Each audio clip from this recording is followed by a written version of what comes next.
നിന്റെ ജീവിതാവസ്ഥ, നിന്റെ പാപം, നിന്റെ രോഗം, നിന്റെ അശാന്തി അത് എത്രത്തോളം ആഴമുള്ളതും പരപ്പുള്ളതുമായി തീരട്ടെ, ദൈവത്തിന്റെ അടുക്കിലേക്ക് കടന്നു വന്ന് നിന്നെ സമർപ്പിക്കുവാൻ മനസ്സുണ്ടെങ്കിൽ സ്വസ്ഥതയിലേക്കും സൗഖ്യത്തിലേക്കും കടന്നു വരുമെന്ന് വചനം നമ്മെ ബലപ്പെടുത്തുകയാണ്.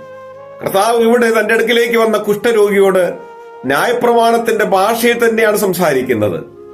നീ ചെന്ന് നിന്നെ തന്നെ പുരോഹിതന് കാട്ടിക്കൊടുക്കുക. ന്യായപ്രമാണം അങ്ങനെയാണ് അനുശാസിക്കുന്നത്. നീ സൗഖ്യത്തിന്റെ അവസ്ഥയിലേക്ക് വന്നാൽ പുരോഹിതനാണ് ആ സൗഖ്യം പ്രഖ്യാപിക്കേണ്ടത്.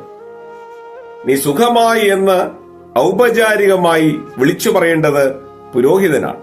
ഓർക്കുക, യേശുവിന്റെ നാമമാണ് പാപം മോചിക്കുന്നത്.